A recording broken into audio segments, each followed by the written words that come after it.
नमस्कार, मैं हूं श्वेता सिंह और आप देख रहे हैं श्वेत पत्र। मशहूर लेखक सादत हसन मंटो ने लिखा था, हिंदुस्तान के तरक्की पसंद नौजवानों को बीमार कहा जाता है। वो बीमार हैं, इसमें कोई शक नहीं, लेकिन ये बीमारी वो इश्क है जो उनको अपने वतन के जर्रे जर्रे से है। आज भी ये देश के युवाओं की हकीकत है। यानी वो पुराना कायम तो रखना चाहते हैं, लेकिन एक नई सुबह जरूर चाहते हैं, तरक्की जरूर चाहते हैं। पश्चिम बंगाल के युवा जब वोट डालने जाएंगे तो किस मुद्दे को मन में लेकर जाएंगे, आज इसी पर पेश है श्वेत पत्र। बेरोजगारी बहुत बड़ी पैमाने पर बात दीजिए, हम अपनी जान आपकी भलाई के लिए खपा देंगे। युवाओं का रुख जिस तरफ हो जाता है, इतिहास उसी तरफ मुड़ जाता है। दीदी को बंगाल के युवाओं के भविष्य के साथ नहीं खेलने दिया जाएगा। और अगर सबसे ज्यादा युवाओं वाला राज्य अपने सबसे आक्रामक चुनाव के दौर से गुजर रहा हो, तो नौजवानों की भूमिका मुद्दों और वोट। आज सवाल है ये महंगाई का। पश्चिम बंगाल के चुनावों में अगर इस समय सबसे अधिक बेचैनी है, तो इसीलिए क्योंकि इसमें वहां के युवाओं की आकांक्षाएं शामिल हैं और राजनीतिक महत्वाकांक्षाओं के लिए वो बेहद जरूरी बन चुकी। बंगाल के लोगों को डराने की, उनमें भय फैलाने की जितनी कोशिश कर रही है, उतने ही ज्यादा लोग आपको हराने के लिए एकजुट हो रहे हैं।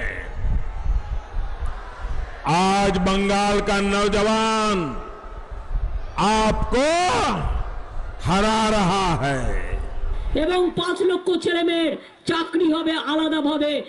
কয়েক কোটি চাকরি স্মল স্কেল ইন্ডাস্ট্রিতে হয়েও, মাটির সৃষ্টিতে হয়েও 50% বেকারি আমরা কমিয়েছি, আরো 50% বেকারি আমরা কমিয়ে দেব। 2019 के लोकसभा चुनावों तक पश्चिम बंगाल देश का सबसे ज्यादा फर्स्ट टाइम युवा वोटर्स वाला राज्य बन गया था। जब 20.1 लाख युवा पहली बार पश्चिम बंगाल की वोट डालने वाली चुनावी लिस्ट में दर्ज हुए थे। ये वो वोटर्स थे जो पहली बार वोट डालने वाले थे। लोकसभा चुनावों से विधानसभा चुनावों तक के बीच 2 साल का समय बीत चुका है और ये बीता समय युवाओं को मुद्दों और विचारधाराओं के चयन के लिहाज से निश्चित ही और परिपक्व बना चुका होगा। तो क्या है उनके चुनावी मुद्दे? क्या रोजगार सबसे बड़ा चुनावी मुद्दा है? क्या पहचान और सुरक्षा बड़ा मुद्दा है? युवा अपने बेहतर भविष्य के लिए क्या चाहते हैं? विकास के मुद्दे में खुद की क्या भूमिका चाहते हैं युवा? या क्या नापसंद है पश्चिम बंगाल के युवाओं को? बीजेपी हो या टीएमसी या हो कांग्रेस लेफ्ट आईएसएफ गठबंधन, इन चुनावों में युवाओं को लेकर सबने अपनी रणनीति अलग से तय की। हर दल ने युवाओं को वादों का अपना ऐसा आईना थमाने की कोशिश की है जिसमें हितैषी के तौर पर बस उनका ही चेहरा नजर। आप मुझे बताइए, पिछले 10 साल से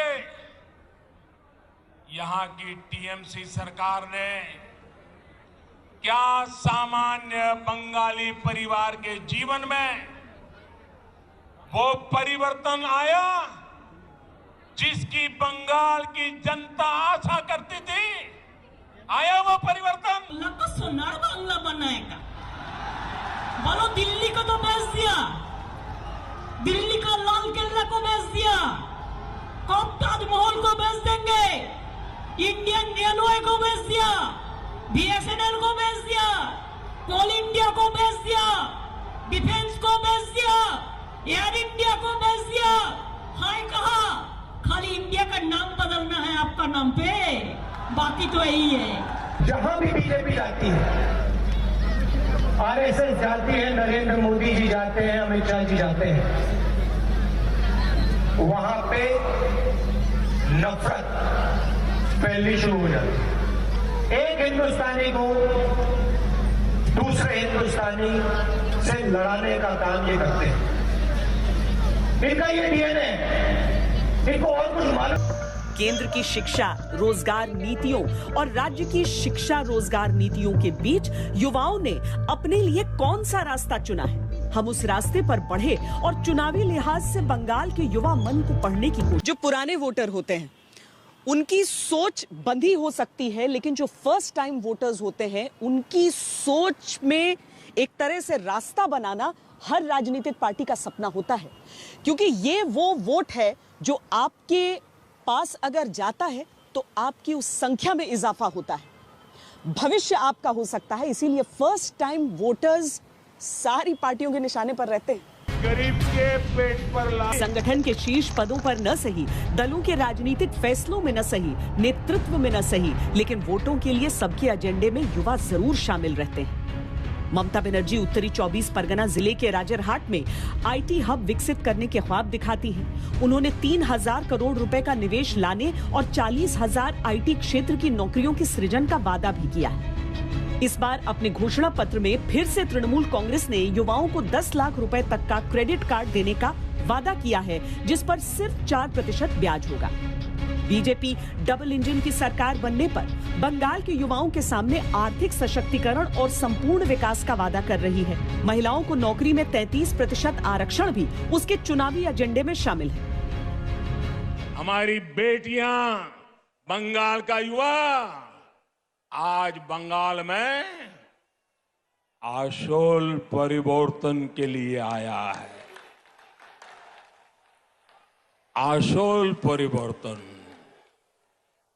मैं इस ब्रिगेड ग्राउंड से आपको इस आशोल परिवर्तन का विश्वास दिलाने आया हूं। विश्वास बंगाल के विकास का, विश्वास बंगाल में स्थितियों को बदलने का, विश्वास बंगाल में निवेश बढ़ाने का, उद्योग बढ़ाने का, विश्वास बंगाल के पुनर्निर्माण का। बंगाल के युवाओं के बीच भी ये सवाल बार बार उठता है कि तरक्की के किस वादे पर वो यकीन करते हैं, या तरक्की का वो कौन सा वादा अपने राजनीतिज्ञों से चाहते हैं। तो जवाब में जो सोच निकल कर बाहर आती है वो उनके मन का मुद्दा होता है। क्या सोचकर वोट डालेंगे? इशू क्या है? आइडियली डेवलपमेंट एंड मेजरली कि यूथ के लिए what are the schemes, because startup India भी हमने सुना है, we have also heard about the various schemes of the government, but as of now as a unit provider we are not getting access to it. So there needs to be an ease of access, a single clearance window. अगर कोई innovation करता भी है तो उसको proper software, proper framing का help दिया जाता है। हमारे देश में बहुत एक्सपेंसिव है, तो बच्चे वो सेवा ले ही नहीं पाते। अगर वो ले ही नहीं पाएंगे तो इस देश में इनोवेशन होगा कहाँ से? जो भी गवर्नमेंट है वो अपॉर्चुनिटीज लेते हैं। जैसे हम लोग यंग है, स्टार्टअप्स के फील्ड में है, तो स्टार्टअप्स के फील्ड में हमारे पास डेली आइडियाज आते रहते हैं। एज ए वेंचर बिल्डर हम लोग ऐसे, तो हमारे पास आइडियाज आते रहते हैं। पर आइडियाज आना और आइडिया सही से एग्जीक्यूशन होना, इसके बीच में गवर्नमेंट का बहुत बड़ा इंपॉर्टेंट रोल रहता है कि गवर्नमेंट ग्रांट लाए, गवर्नमेंट अपना सपोर्ट लाए। जैसे स्टार्टअप इंडिया है, स्टार्टअप इंडिया एक्टिव हमको सिर्फ सोशल मीडियाज पे नजर आता है, ग्राउंड लेवल पे कितना वर्क हो रहा है ये सबसे बड़ा इंपॉर्टेंट है। गवर्नमेंट को देखे कि स्टार्टअप ये यंग माइंड्स क्या कर रहे हैं। युवा वोटर्स की राय चुनावी व्यवस्था में सियासी दलों के लिए स्पष्ट उद्घोष की तरह होती है। पश्चिम बंगाल के कोलकाता जिले में ही अकेले 40,668 नए वोटर हैं, लेकिन सबसे अधिक 2 लाख नए वोटर मुर्शिदाबाद में जुड़े हैं। इसके बाद उत्तर और दक्षिण 24 परगना, फिर नादिया और हुगली में नए वोटर सबसे अधिक जुड़े। अगर इन जिलों में होने वाली चुनावी रैलियों का ही विश्लेषण किया जाए तो युवाओं की अहमियत इन चुनावों में और स्पष्ट हो जाती है। कुटीर उद्योग, यहाँ के हस्तशिल्प, यहाँ के बुनकरों को, यहाँ के मुख शिल्प, इनकी भी कभी दीदी ने सूद तक नहीं ली। बीजेपी के लिए ये आत्मनिर्भर भारत के बहुत बड़े स्रोत है, लेकिन टीएमसी के तोलाबाज किसी को नहीं छोड़ते।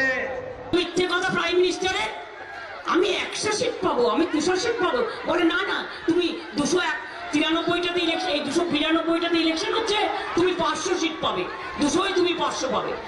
এত মিথ্যেবাদী, এত মিথ্যে কথা বলে, ওদের কোনো কথায় বিশ্বাস করবেন না। নিজের ভোট নিজে দিন, জোড়া ফুলে ভোট দিন, সকাল সকাল ভোট দিন, জোড়া ফুলে ভোট দিন। कट मनी वाली सरकार जानी चाहिए या नहीं जानी चाहिए?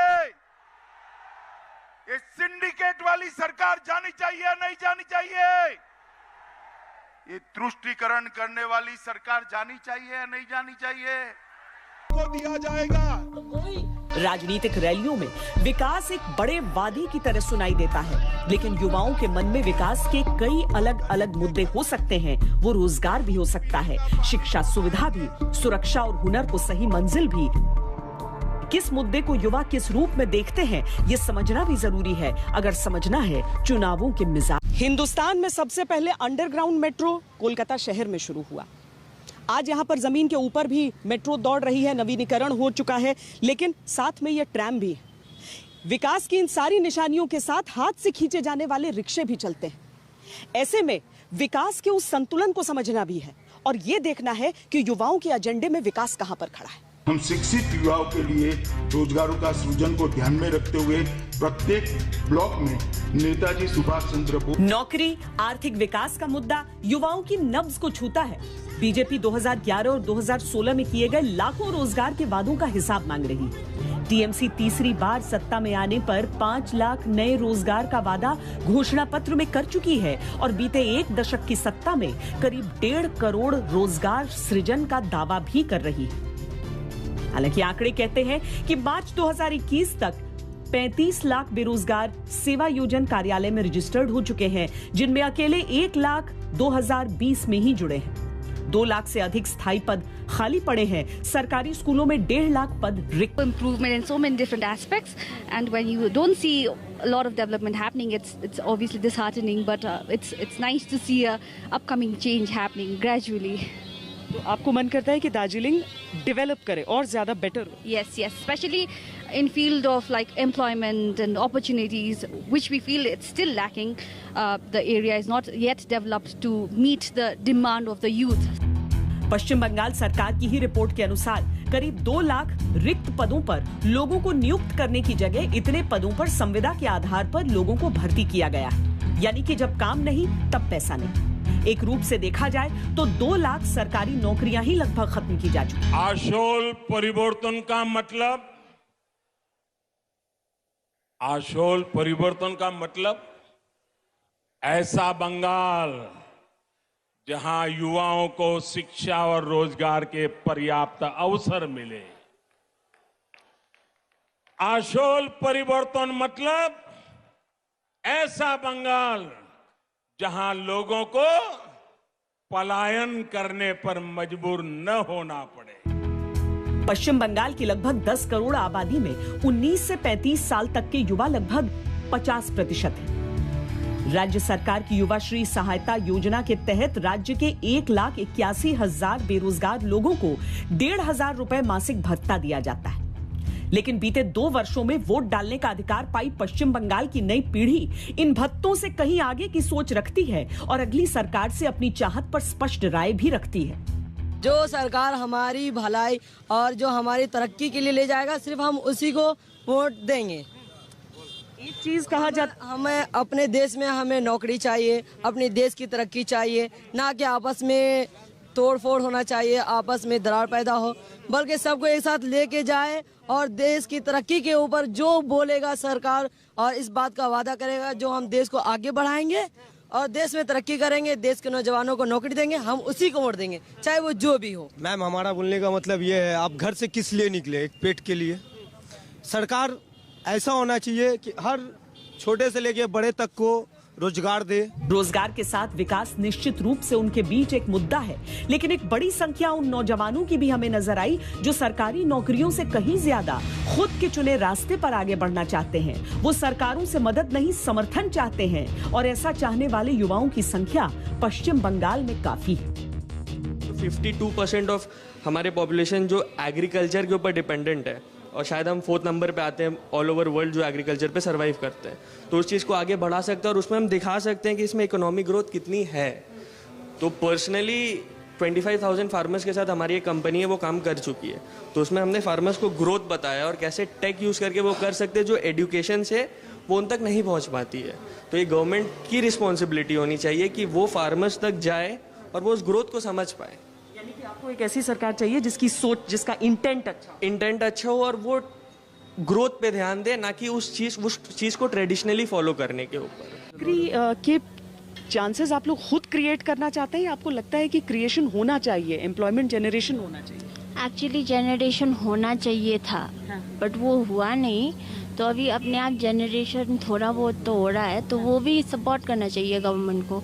हमारे लिए भी थोड़ा बहुत स्कीम्स, जो नया स्टार्टअप्स है उनको भी थोड़ा boost, whether it is in front of monetary हो या फिर इन टर्म्स ऑफ स्किल्स, वो सब हमको भी प्रोवाइड करना चाहिए।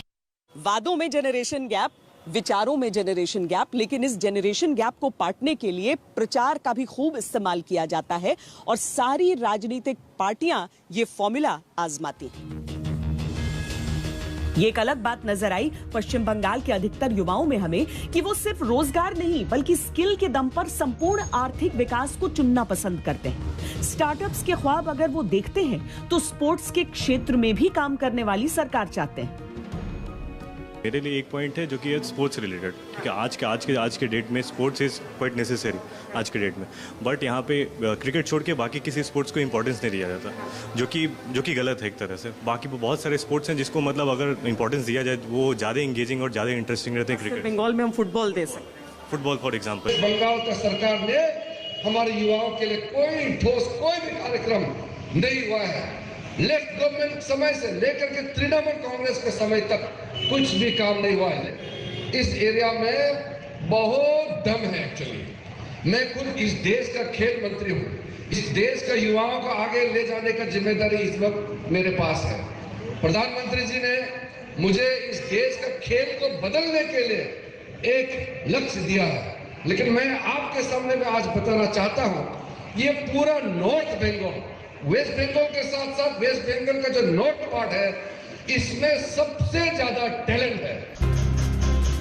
विकास के लिए वोट के कई पैमाने हो सकते हैं और एक पीढ़ी ऐसी भी मिली पश्चिम बंगाल में जो खुद रोजगार और विकास की आस में थोड़ी मायूस हो चली है, लेकिन जब भी उनके सामने ये सवाल आता है तो आंखें चमक उठती। यहाँ विकास होना चाहिए, यहाँ अच्छा संस्कार होना चाहिए, नौकरी मिलना चाहिए, ये सब चीज चाहिए हमें। पेट भर खाना मिलना चाहिए, नहीं कि एक वक्त का खाना खाया 4 दिन के बाद खाना मिलेगा, ऐसा नहीं होना चाहिए। हर इंसान को 2 वक्त का खाना, तन पर कपड़ा मिलना चाहिए, यही उसके लिए सबसे बड़ा पार्टी होता है। कोई भी पार्टी, यहाँ हमारा टीएमसी का जो भी अनवर खान है बहुत काम करता है, ऐसा बात नहीं करता है। कोई मर गया उसके लिए भी करता है, कोई जिंदा किसी का शादी में हर चीज के लिए मदद करता है, ये नहीं कि नहीं करता है, करता है। लेकिन नौकरी और बेरोजगारी इंसान को मार रहा है और कुछ। बंगाल के नौजवानों में कहीं कहीं ये बात भी देखने को मिली कि वो सिर्फ रोटी रोजगार तक ही सीमित नहीं रहना चाहते, बल्कि सियासत में भी अपनी भागीदारी सुनिश्चित करना चाहते हैं। यंग जनरेशन का जो है वो मुसलमान नेता उभर के आ रहे हैं, चाहे टीएमसी से हो या फिर लेफ्ट से हो, या फिर इस बात तो शायद आपका लेफ्ट और अलायंस आ रहा है, लेफ्ट कांग्रेस और आईएसएफ का अलायंस है। तो आईएसएफ जो नया जो अभी वो लोग नया अपना बनाए हैं, उसमें से भी यंग मुस्लिम जनरेशन के जो लोग हैं, एडुकेटेड लोग हैं, वो लोग उभर के आ रहे हैं। तो अभी वो चीज़ में थोड़ा सा बदलाव हुआ है, लेकिन अभी भी पूरा ऐसा बदलाव नहीं। अपना मन बना लिया है और सियासत उस मन को अपने मन के साथ मिलाना चाहती है। प्रयास जारी है और कम से कम जब तक चुनाव है, युवाओं के मुद्दे भी गर्म हैं और युवाओं की आकांक्षाएं। राजनीति में युवा किसे माना जाता है, इसे लेकर बहस तो बहुत छिड़ती है, लेकिन राजनीतिक पार्टियां क्या युवा प्रतिनिधित्व पर भी जोर दे रही हैं? जो वामपंथी दल हैं यहाँ पर पश्चिम बंगाल में, उनकी एक सीधी सोच है कि युवाओं में उनकी लोकप्रियता घटी, इसी वजह से वो पश्चिम बंगाल में सत्ता से बेदखल हुए थे। यही कारण है कि इस बार कम से कम उनकी तरफ से इस बात पर बहुत जोर है कि 40 साल से कम उम्र के लोगों को यहाँ पर प्रतिनिधित्व दिया जाए। पर क्या युवाओं को ये बात रिझाती है, या फिर राजनेता कोई भी हो उसकी एक युवा राजनीति में युवा कौन और कब तक, ये कई बार बहस का मुद्दा। लेकिन उम्र के खाने में लिखा नंबर स्थिति स्पष्ट कर ही देता है। राज इतनी है कि हर पार्टी को अपनी राय और सोच बदलनी।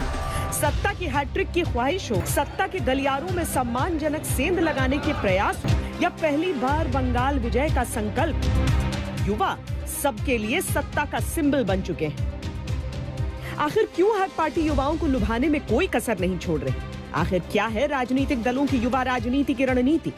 आखिर कितना दबदबा है युवाओं का इन चुनावों में? ये जो कोलियारी में जो लोग काम करते हैं, ऑलरेडी एग्जिस्टिंग लोग काम करते हैं, इनका छटनी होने से हम रोके और ये भी सुनिश्चित करें जो आने वाला जनरेशन है, जो युवा है, छात्रा है, जो पढ़ लिख के यहाँ पे नौकरी करना चाह रहा है, जो जमुरिया का युवा है, इतने दौड़ में गए हैं कैंपेन के दौरान, युवाओं का एक ही बात है कि हमें नौकरी नहीं मिल रहा है। हम ITI पास है, पॉलिटेक्निक किए हैं, इंजीनियरिंग किए हैं, लेकिन हमारे पास आज नौकरी नहीं है। आप लोग और शक्तिशाली करके और शक्ति देते हुए, अपना हाथ देते हुए इस बात को सुनिश्चित कीजिए किसी जमुरिया के अंदर आवाज नहीं गूंजे आप लोगों की, लेकिन कोलकाता के राजपथ तक, विधानसभा के अंदर तक आप लोगों की जो आवाज है वो गूंज। इनमें से कोई अभी भी पढ़ाई कर रहा है, कोई छात्र संघ से जुड़ा है, तो किसी ने अभी कॉलेज छोड़ा है।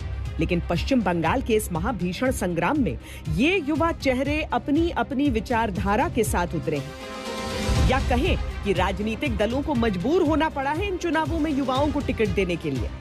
लेफ्ट दलों पर आरोप लगता रहा कि वो बुजुर्गों का संगठन बन चुका है और युवाओं का उससे मोह भंग हो चुका है, जिसकी वजह से उसका जनाधार सिमट चुका है। पश्चिम बंगाल में जहां उनका गढ़ माना जाता था, लेफ्ट पार्टी मेंबर्स की कुल संख्या 1,60,000 रह गई है। इसमें से युवाओं की संख्या सिर्फ 16% है। पिछले 11 सालों में लेफ्ट का वोट शेयर घटकर 40 से 5% पर आ गया। 2019 लोकसभा चुनावों में एक भी सीट नहीं जीत सका वाम मोर्चा।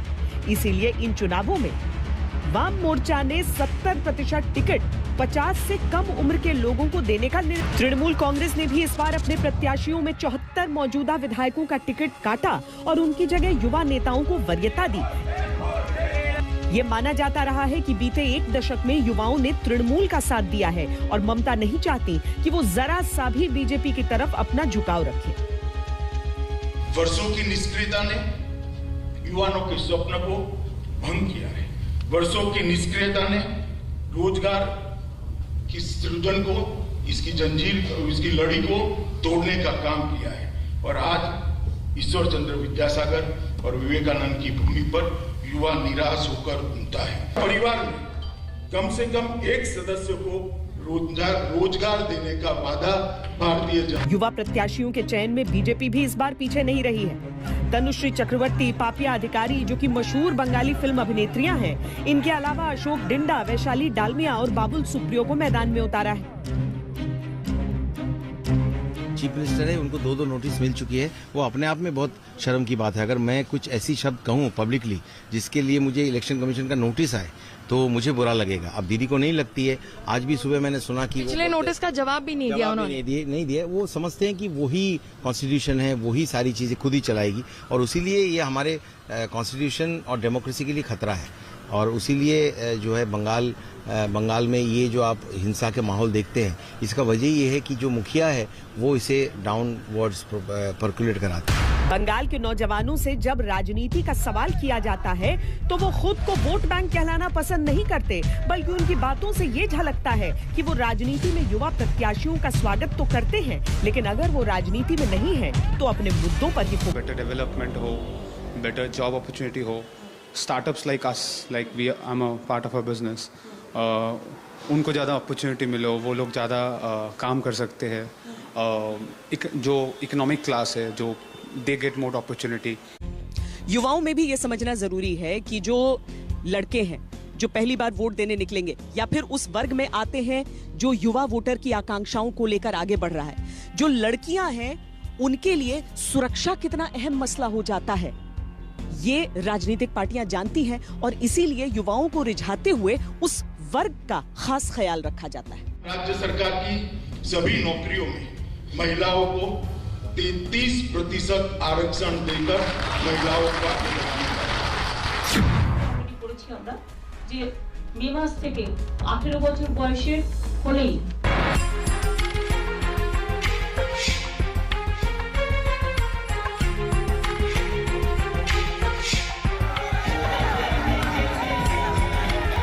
बंगाल की राजनीति में अगर युवाओं की संख्या बड़ी है तो उस आधे में आधी आबादी यानी लड़कियों और महिलाओं की भी संख्या शामिल है, जो अपने लिए चुनावी मुद्दों के तौर पर बहुत साफ और स्पष्ट विचार रखती है। फ्रीडम नहीं होता है और like I don't want to be scared when I am walking on the streets. I want people who need to be behind bars to be behind bars. So yeah, I would vote for somebody who offers safety and for me to have the freedom to do what I want as a बेहतर कानून व्यवस्था, ज्यादा सुरक्षा चाहिए जी। जो लड़कियां first time voter हैं, वो अपने अधिकार को लेकर उत्साहित भी हैं और सजग भी हैं। और ये चुनावों में प्राथमिकता के आधार पर अपने मुद्दों को सामने रखने में जरा संकोच नहीं करती। हिसाब से इशू सबसे बड़ा क्या है आपके लिए? जी, अभी मेरे लिए तो I think for me it would be higher education. अभी दार्जिलिंग में एक हायर एजुकेशन का इंस्टीट्यूट नहीं है, तो अगर यूनिवर्सिटी वगैरह होता तो maybe then are students are young people they didn't have to go outside, so वो जाते हैं बाहर, इसीलिए उसके बाद वो पढ़ने को जाता है तो जॉब भी वहीं पे करना पड़ता है। फर्स्ट टाइम वोटर क्या सोचता है, ये सब जानना चाहते हैं। क्या सोचकर वोट दे रही? So basically, I want to vote because we need development, then opportunities. घर से बेफिक्री से बाहर निकल पाना। जब बाहर जाना तो अभिभावक चिंता न करें, ये चिंता सभी को थी। लिहाजा वोट के पीछे की सोच में सुरक्षा का मुद्दा बड़ा है। For basically being a woman, the priority is women's safety. So basically here night or whatever time, if we women go alone, we shouldn't be that scared to be like, oh God, if someone comes and chases us or something. So I hope that fear goes away.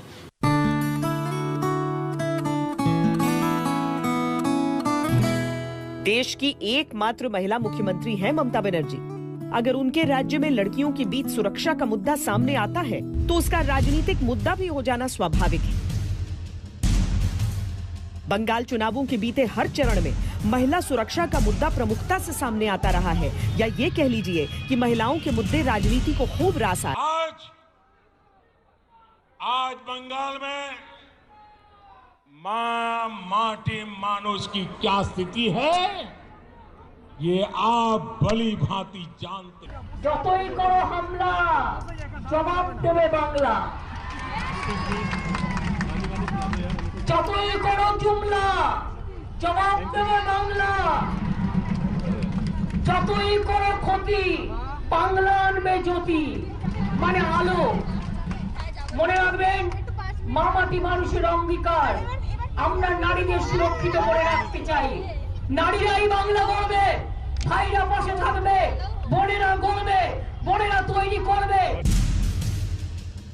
बात सिर्फ चुनावी नहीं रह जाती। जब महिलाओं के खिलाफ अपराध का उल्लेख जमीनी स्तर पर कार्यकर्ताओं के बीच भी होता है तो आरोप बेहद तीखे हो जाते हैं। लॉ एंड ऑर्डर ठीक है?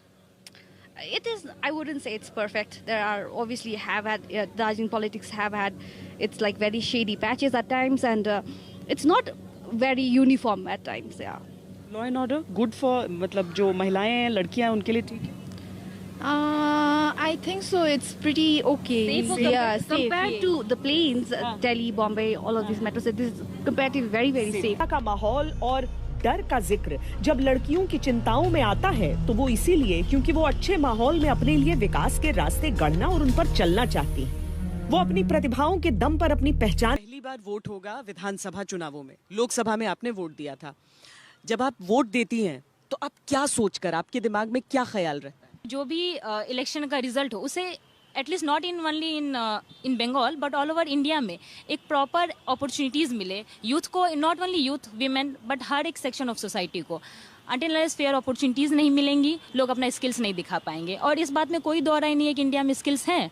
कमी है इस चीज़ की कि उस स्किल्स को सही जगह पे यूटिलाइजेशन का एक कमी और एक जो गैप है वो हमारे देश में बहुत ज़्यादा है। हर राजनीतिक दल पश्चिम बंगाल में आधी आबादी की ताकत को महसूस करता है और इसीलिए जब बात युवाओं की आती है तो इस वर्ग को नजरअंदाज नहीं किया जा सकता। आसानी से देखा जा सकता है कि जब हर पार्टी ने युवाओं को वरीयता दी तो उनमें अधिकतर युवा नारी शक्ति का ही बोलबाला है। रुक रहे एक छोटे से ब्रेक के लिए, लेकिन युवाओं की सोच और उस सोच का पश्चिम बंगाल चुनावों पर असर। जब से पश्चिम बंगाल का इतिहास मिलता है तब से ये बात भी पता चलती है कि इस राज्य को पूरे देश की वैचारिक क्रांति वाला राज्य माना जाता था और इसकी सबसे बड़ी वजह युवाओं की भूमिका थी।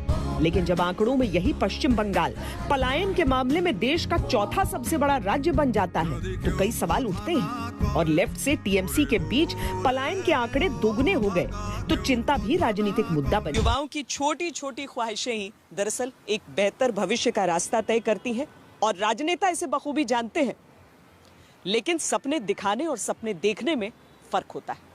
कैमरा पर्सन सैयद मोहसिन के साथ मुझे दीजिए इजाजत। देश और दुनिया की बाकी खबरों के लिए आप देखते रहिए आज तक। नमस्कार, मैं हूं अंजना ओम कश्यप। हमें उम्मीद है ये वीडियो आपको पसंद आया होगा। लेटेस्ट खबरों के लिए यूं ही देखते रहिए आज तक, और इस वीडियो के पसंद आने पर लाइक, शेयर एंड सब्सक्राइब करना ना भूलें।